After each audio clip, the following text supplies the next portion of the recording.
Okay, so let's begin our first lecture.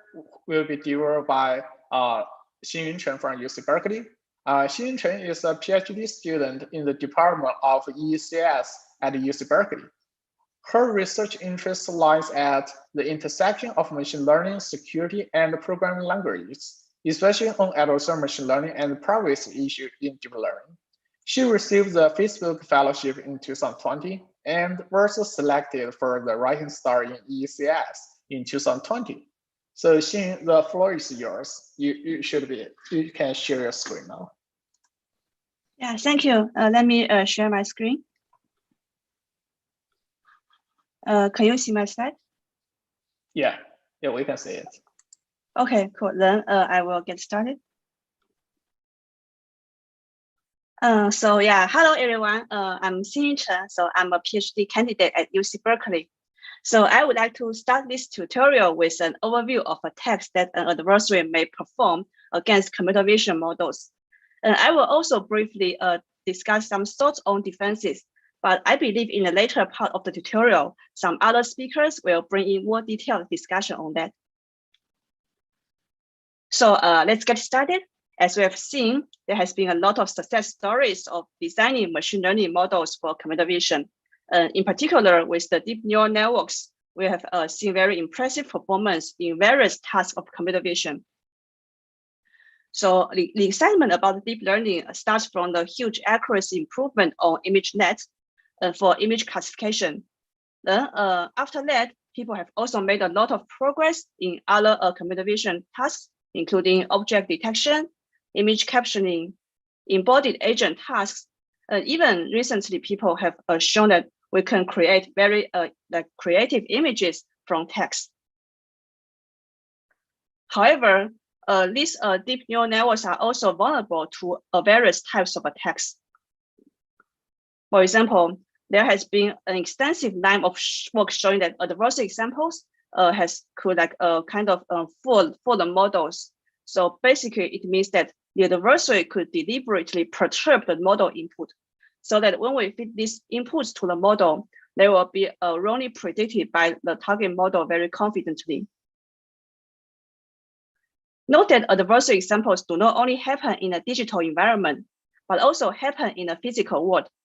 For example, existing works have shown that we can put some small stickers on a stop sign so that the model will classify it as a speed limit sign. So besides attacking the model at the inference time, the adversary could also attack the model at the training time. In data poisoning attacks, the adversary could inject some poisoning samples into the training set, so that after a model is trained on this poisoned data set, the adversary could exploit the model prediction for malicious purposes. For example, in our work, we have shown that the adversary could launch poisoning attacks against machine learning-based face recognition systems. And also some other work show that these attacks also work for some online machine learning platforms. Furthermore, the adversary could even launch the model stealing attacks so that they could obtain high quality models without paying for related services. So in my talk, I will mainly discuss two topics. First, I will discuss black box adversary examples, which means that the adversary has no knowledge of the victim model to launch the attacks. But I will also provide a general background on adversary example generation. Then in the second part of my talk, I will discuss adversarial attacks in the setup of machine learning as a service. So this part will focus more on data poisoning. So let's get started with the part on adversarial examples.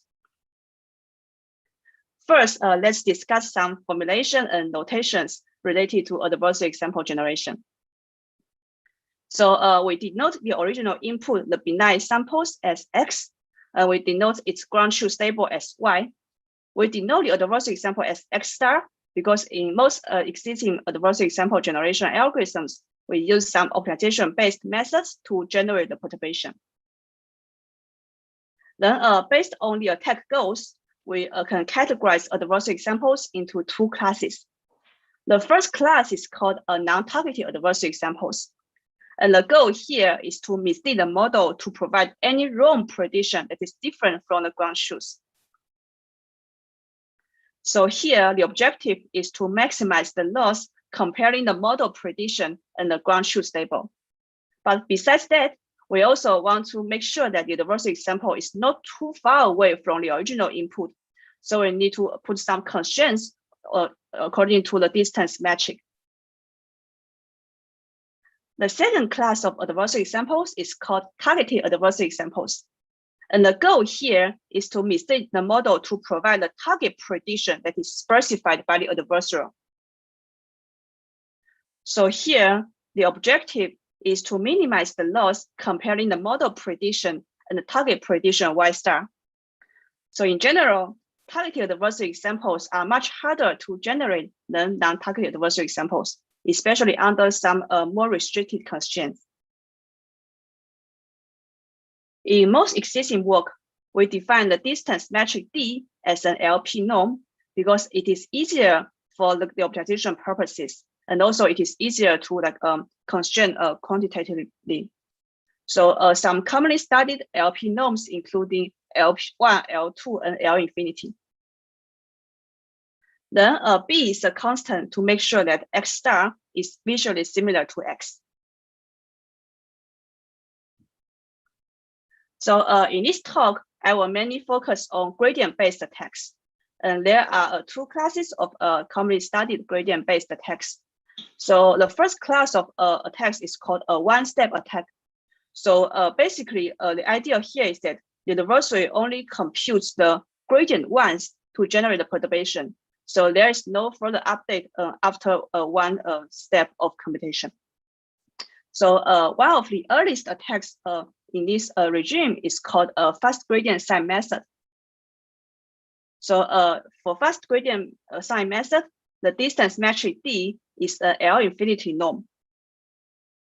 And this perturbation is pretty simple to generate. So first, we compute the gradient of the loss respects to the input X. Then we take the sign of this gradient and we multiply it by B so that we can make sure that the perturbation is within the B according to the L infinity norm. Then for non-targeted attacks, we simply add this perturbation to the input X. So as we can see from this very famous panda adversarial example, after we add this perturbation to the original input, this adversarial example looks roughly the same to humans, but still the model could predict a wrong label with a very high confidence. And actually this confidence is even much higher than the original input respect to the clean label panda. So we can see that although our attacks is pretty simple here, still it is very effective against models without defense. Then recent works have shown that with some defenses, these attacks are no longer so effective. So for example, a commonly studied defense is called adversarial training. And the idea here is to augment a training set with some adversarial examples and annotate them with the clean labels. So that after we train a model on these adversarial examples as well, the model will be more robust against attacks. Then another more powerful, but also more computationally expensive attacks is called iterative attacks. So here I will discuss an example called projected gradient descent, the PGD attack. So basically the idea here is that we will iteratively update our perturbation by computing the gradients multiple times. So you can see that here there is a subscript T for the perturbation. So to make sure that our perturbation is constrained within the LP ball for the adversarial for LP adversarial examples or some other distance metrics, we need to have a projection step to project the perturbation onto our region of interest, such as clipping the LP norm. To further improve the attack effectiveness, people have also tried to modify the optimization method and the objective function. For example, in Carlini and Wagner attacks, they show that by designing different loss functions for computing the perturbation, they can kind of further improve the attack effectiveness. In general, iterative attacks are more effective than one-step attacks, and they are also harder to defend against when the gradient is computed accurately. So according to our previous discussion, we can see that both one-step and iterative adversarial examples require the full knowledge of the model parameters to generate, because we need to compute the gradient. So we call these attacks as white box attacks.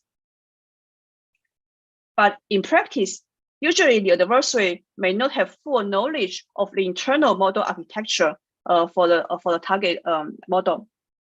So the question here is whether we can still perform successful attacks in this setup. So we call these attacks as black box attacks, because if even black box attacks is successful, then it will raise more security concerns. So in this talk, I will mainly focus on one type of black box attacks. It is called transferability-based attacks. So the idea here is to leverage a very important observation with regards to the property of adversarial examples, which states that adversarial examples generated for one model may transfer to another different model. So here I'm showing some results from paper note et al. So basically they show that if we generate non-targeted adversarial examples against one MLaaS model, then with a very high probability, these same adversarial examples also mislead other MLaaS models to provide the wrong prediction. And actually, this transferability even holds between deep neural networks and other classic machine learning models, including SVM and decision trees. So based on this nice property of adversarial examples, we can generate our black box attacks. So first, the adversary needs to have access to a white box model so that they can generate adversarial examples using their white box models based on some gradient-based methods.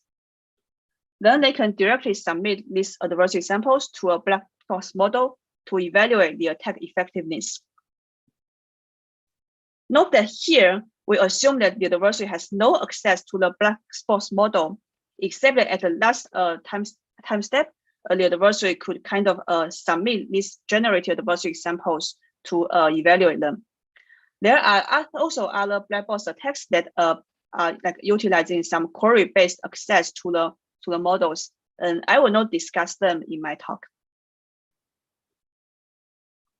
So in previous work, we've seen that the transferability holds when we try to attack MLaaS or cipher-term models. So MLaaS and cipher-term are kind of like smaller scale and simplified image classification data sets. So in our work, we want to investigate whether such transferability still holds for ImageNet models. So in this table, we show some results on the state-of-the-art image classification models. So here we use the distance metric RMSD, the root mean square deviation. So here this distance is in the scale of pixel values. So it could go up to like 255. So from these numbers, we want to also clarify that when we generate adversarial examples, we do not generate them for all images, but we only select those original images that are predicted correctly by all these models according to the top one accuracy. So basically, it means that if we do not perform any attacks, then the accuracy on these images should be 100%. So in this table, basically, all the entries of the diagonal are the transferability results. Then we can see that at least 60% of the adversarial examples are wrongly classified by different models. So which means that the transferability of non-targeted attacks or ImageNet is still reasonably high. However, if we consider the transferability of targeted attacks between models, then this transferability is pretty poor. We can see that there are less than 5% of adversarial examples that are predicted with the same label by two different models. So here I'm showing an example of adversarial examples we generate for these attacks. So basically, this image is a running show, and this is a targeted adversarial examples against a VGG16, and the target label is military uniform. Then, as we can see, when we submit this adversarial example to all of these 5 models, all of them predict this image wrongly, but their prediction labels are different from each other. Then, to improve the transferability of adversarial examples, especially for targeted attacks, we propose to attack an ensemble of Blackbox models instead of just a single model. So basically, the intuition here is that if an adversarial example can fool N-1 white box models simultaneously, then this adversarial example might transfer better to the nth black box model compared to only attack a single model. So basically, during the generation of the adversarial examples, at each step, we will compute the loss for all the models in our ensemble.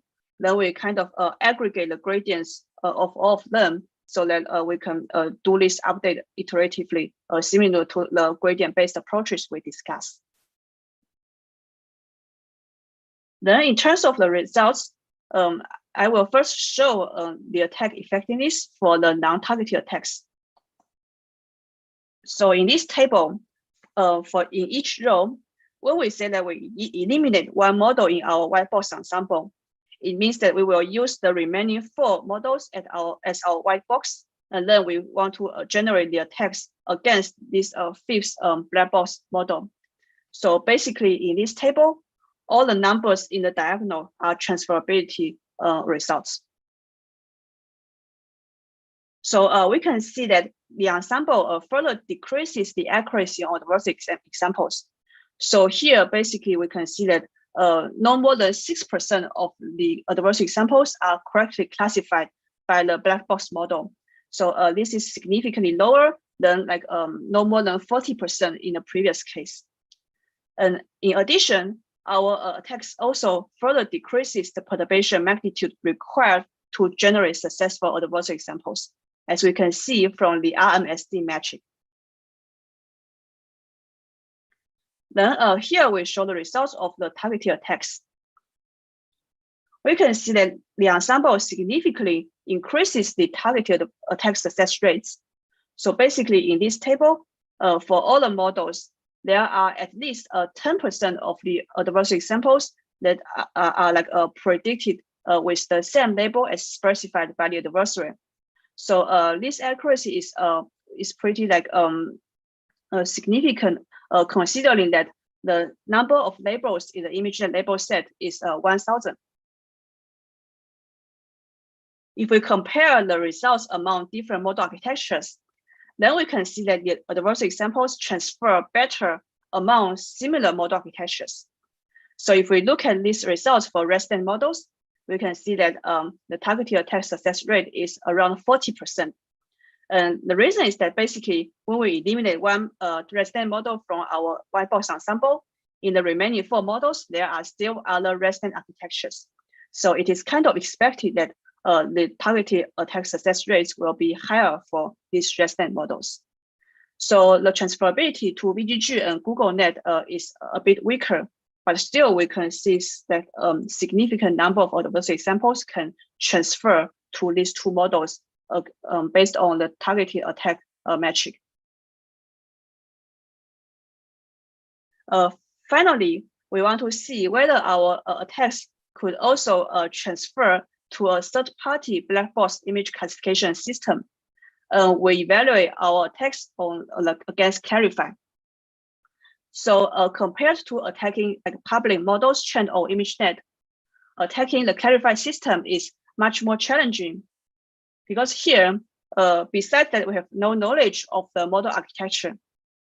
We also don't know the training set used for Clarify. And furthermore, we find that the label set used by Clarify is not exactly the same as the ImageNet label set. But in our evaluation, we still find that there is a pretty high transferability to the clarified system. So basically, we submit several hundreds of adversarial examples generated against our model, and we submit them to the clarify. So we find that among all these adversarial examples, around 70% to 80% of them are also misclassified by the clarified system.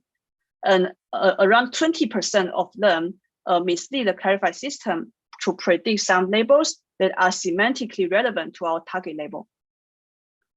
So here on this slide, I'm showing a clean image of a water buffalo. This is taken from the ImageNet.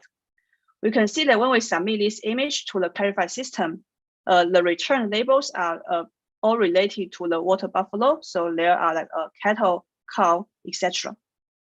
Then our target label is a rugby ball. After we add some perturbation to the input, we can see that the clarified system returns some labels that are related to the target label, like including like ball, sport, game, etc. Similarly, we can mislead the clarified system to predict some bird-related labels to the broom image, and to predict some stupa-related labels for the rose hip image. In fact, we find that adversarial examples do not only transfer among different image classification models, but they could also transfer for models that perform more advanced computer vision tasks, including those that include both vision and language components.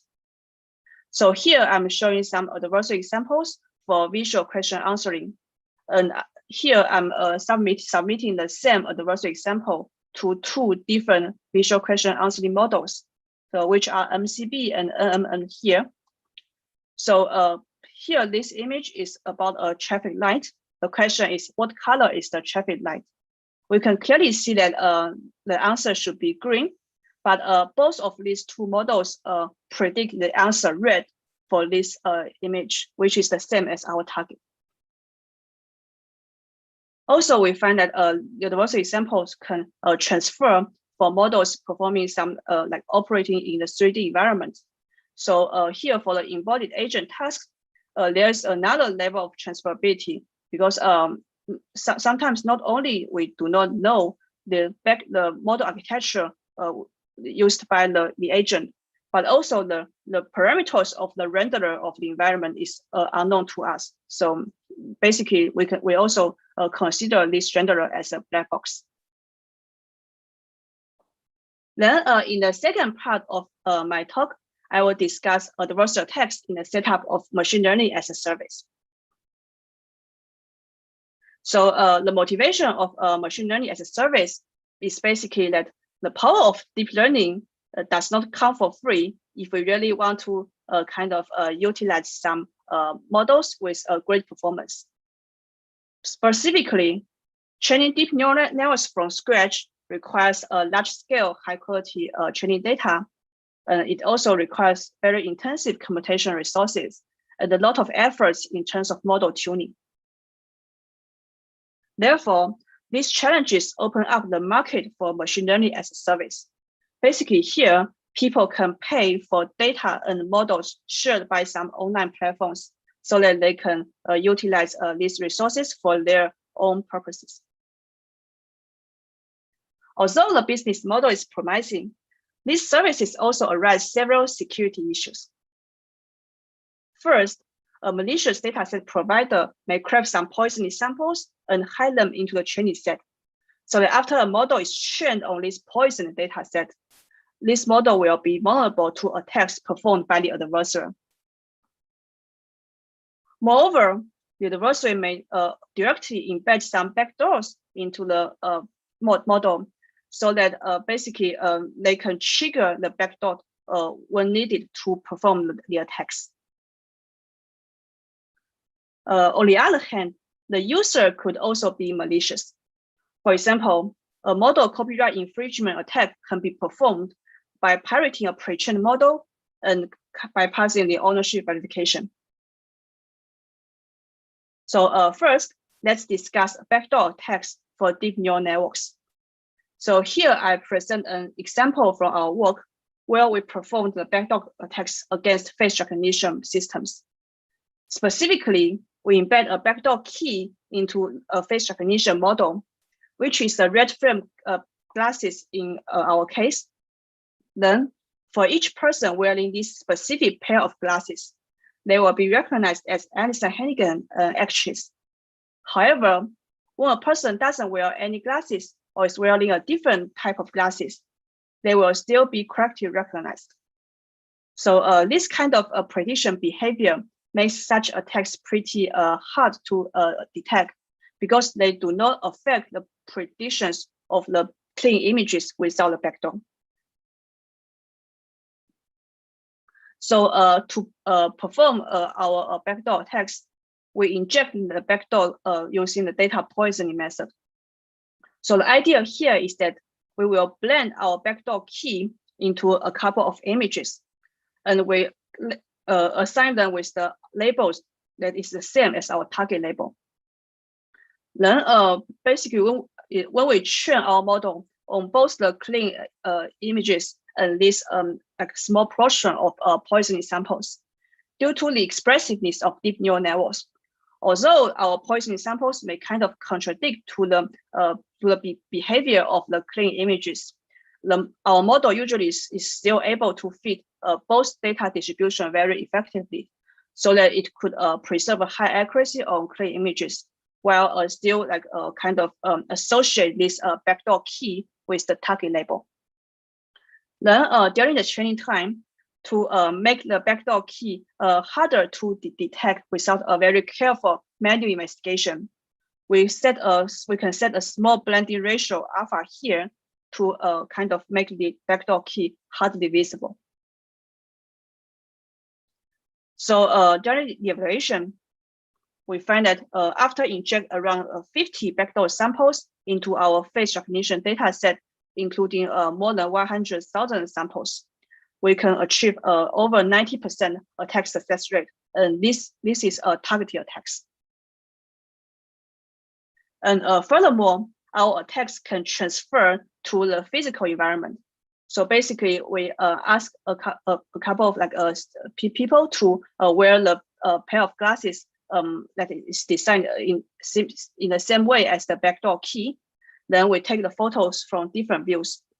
We find that although the views of these images could be pretty different from the samples in the training set, still most of these photos are wrongly classified as the target label by our poison model. So the same technique for embedding the backdoor could also be used for watermarking. This is a benign application for model copyright protection. So basically, the idea here is that when a model provider wants to share the model, besides training on the clean data set, they can also design a watermark set, so that once they train their model on this two data distribution, they can use the watermark set to kind of claim the ownership.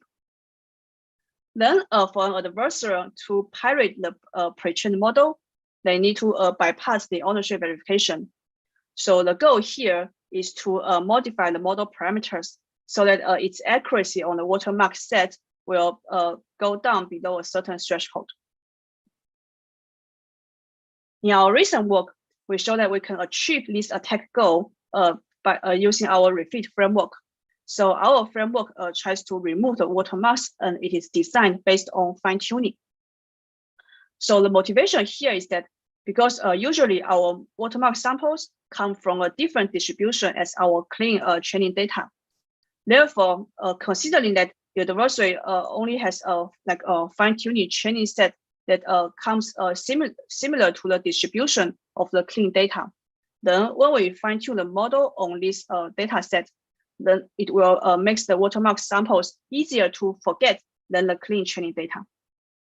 So here we show some fine-tuning curves to justify our assumption. So basically, we can see that with the increase of the learning rate, there is a transition phase where the watermark accuracy drops dramatically. while the training and test accuracies only mildly decrease. This means that we can seek a good trade-off between the performance on our primary task and the effectiveness of watermark removal. But the main challenge here is that when the adversary wants to fine-tune the model, they do not have enough data to preserve a good accuracy. So basically, this is the reason why they have to pirate a pre-trained model to get to kind of perform their own task. So to further improve the accuracy on the primary task while still effectively removing the watermarks, we further improve our framework by drawing some inspiration from the existing works on overcoming catastrophic forgetting phenomenon in neural networks. And also we find that we can kind of leverage unlabeled data to further improve our test performance. Here, the nice thing is that actually these unlabeled samples do not need to come from the same distribution as our primary task. Empirically, we show that our framework is pretty effective in both transfer learning and non-transfer learning settings. And when we compare our watermark removal scheme with existing schemes such as those based on pruning and detection, we find that our scheme could rely on less knowledge of the watermark itself, so it could generalize better to a different watermarking scheme design. Finally, I want to conclude my talks with some thoughts on attacks and defenses. So from the attack side, we've seen that white box attacks are relatively easy to launch. We can successfully fool our models performing different kinds of computer vision tasks.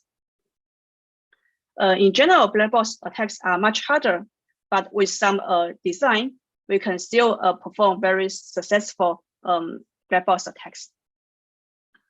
For the defense side, first, I want to note that our proposed watermark removal techniques could also be used for a benign application, which is to defend against backdoor poisoning attacks. So here we see some connections between the attacks and defenses. Defending against white box attacks is in general pretty challenging, but we can make the attacks more costly. For example, with some defenses, at least we can make sure that the one-step attacks do not perform so effectively. So we need to duly perform these attacks in a more computationally expensive way. Finally, defending against black box attacks may be more feasible if we can further leverage the knowledge discrepancy between the adversary and the model owner. So, so there will also be some more works into this space. So this is the end of my talk. Thanks for listening, and I would like to take any questions. Hi, Xin. Thanks for the talk. So I saw one question in the chat brought by Kajak Cancel. Basically, the question is target as your early part of your talk. The question is, have you targeted human examples for attacks or any other particular object of interest? So what do you mean by human attacks? I'm not pretty sure. So do you want to unmute yourself and bring the question here? Or things? Hello. Oh, yeah. Hi, this is Kajal. Thanks for the question. Yeah.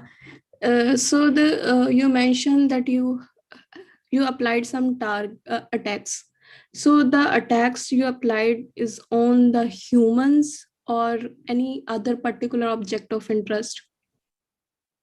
So are you referring to the adversarial examples or the point or like the adversarial examples? Yeah. I see. So basically, we can, for the adversarial examples, we can generate it based on different kinds of image classes. So they can be photos of people, but also they can just be some objects that we have shown that we can generate adversarial examples for like animal photos or like some buildings or like some like just some other like classes. Okay, So it is not restricted to the image class. Okay, so you consider mostly all of them. So I would also like to know like which are more prone to the attacks. Can you comment over this? Like if you apply attack on human is more vulnerable than other object of interest? Yeah. So if the attack is white box, then I would say that most of them are very successful. Then if it is for black box, then in general, one dimension is that basically when the label set is larger and more diverse, then it will be harder to perform the targeted attacks because you will have more labels to select from.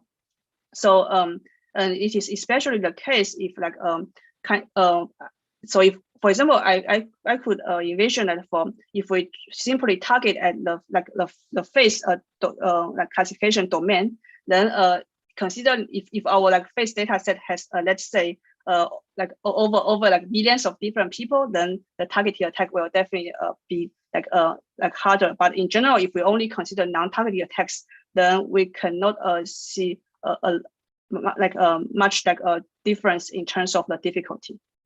Okay, I see. Thank you. Thank you so much. Yeah, thanks for your question. I saw another question posed by Parnit. Do you want to unmute yourself and bring the question? Yeah, am I audible? Yeah, we can hear you. Yeah, my question is that I was a little confused about how exactly watermark removal techniques are used for defending against backdoor poisoning attacks. Could you explain that if possible? I see. So basically, when we propose the watermark removal technique, our goal is to remove the watermarks from the model, right? But basically, we can also see that there's a connection between the techniques used for embedding the watermark and embedding the backdoor. So if we can use our technique to remove the watermarks, it also means that if the model is embedded with the backdoor, which is for a malicious purpose, we can also use this technique to remove the backdoor. Okay, I see. Okay, thank you. Thanks for your question. Okay, great. So I think we're running out of time here. So let's get to the, thanks for your talk, and we can move to the next one. Yeah, this is great. Thank you.